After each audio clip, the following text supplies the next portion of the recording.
उपमुख्यमंत्री अजित पवार यांचा प्रभाग क्रमांक 34, 32 व 8 यामध्ये आज रोड शो होत आहे। सध्या आपण नरे या ठिकाणी आहोत आणि या ठिकाणी उपमुख्यमंत्री अजित पवार दाखल झाले आहेत आणि अगदी थोड्याच वेळामध्ये या रोड शोला सुरुवात होत आहे। महानगरपालिका निवडणूक कार्यक्रम जाहीर झाल्यापासून अजित पवार यांनी चांगलीच कंबर कसलेली आहे। पिंपरी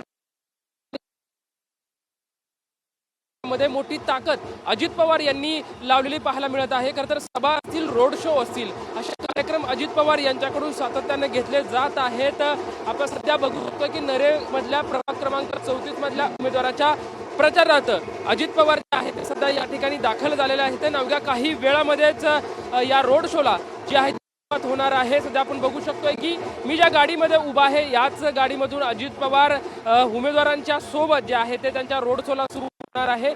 सध्या अजित पवार जे आहेत रोड शोचं जे ठिकाण आहे नरेगाव मधलं भैरवनाथ मंदिर चौक जो आहे या चौकामधून खरं तर या रोड शोला सुरुवात होणार आहे आणि उपमुख्यमंत्री अजित पवार जे आहे ते सध्या नरेगाव मध्ये दाखल बरोबर ती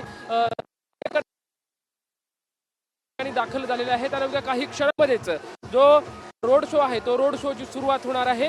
खरं तर आज प्रचाराचा शेवटचा दिवस आहे। सायंकाळी 5:30 वाजता प्रचाराची जी अंतिम मुदत आहे ती संपणार आहे। मात्र आज पुण्यामध्ये बड्या नेत्यांची हजेरी मुख्यमंत्री देवेंद्र फडणवीस असतील, राज ठाकरे असतील, त्याचबरोबर ती उपमुख्यमंत्री अजित पवार यांचा सुद्धा रोड शो पुण्यामध्ये आज पाहायला मिळत आहे। कॅमेरामॅन सुशांत राऊत सोबत लक्ष्मण जाधव, TVN मराठी, पुणे।